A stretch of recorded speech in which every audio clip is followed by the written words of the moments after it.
गीता में योग के बारे में कई तरह से परिभाषा की गई। समत्वम योग उच्यते, ऐसा भी कहा गया। योगः कर्मसु कौशलम, और यही जो समत्व रूप योग है यही कर्मों की कुशलता है। ध्यान रखना, वहाँ योग की परिभाषा नहीं है। प्रायः समाज में जो शीला भाषण देने के लिए अथवा दूसरे ढंग से जब बोला जाता है तो लोग ऐसा बोलते हैं कि कर्म में कौशल ही योग है। तो समाज को प्रेरित करने के लिए गुरुदेव ने भी कभी कभी ऐसा कहा है। संभव है उनकी टीका में भी ऐसा ही लिखा हो। मैंने टीका पढ़ी नहीं है गुरुदेव की, अलग से मैं सुनता रहा उनको।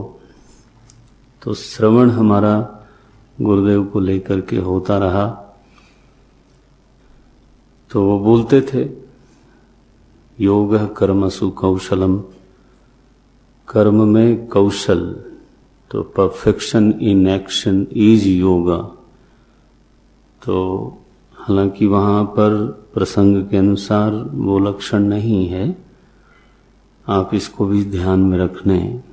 वहाँ असल में कौशल की परिभाषा दी है, योग की परिभाषा नहीं दी है। वहाँ परिभाषा है कौशल किसको बोलते हैं, कर्म की कुशलता क्या है।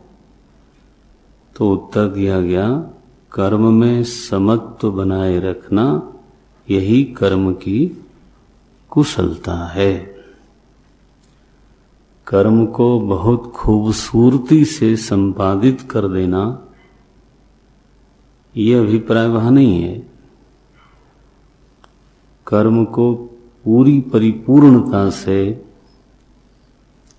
पूरे परफेक्शन से कर्म को संपादित कर देना योग है, ऐसा वहाँ भाव नहीं है। वहाँ भाव है कि परफेक्शन होता क्या है। परिभाषा ही उल्ट पूछी गई है दूसरी। कौशल किसको कहते हैं? किम नाम कौशलम, को नाम कौशलम, कर्म में कर्मसु कौशलम किम, कर्म में कौशल किसको बोलते हैं। अब इसका उत्तर भगवान देते हैं योगः कर्मसु कौशलम।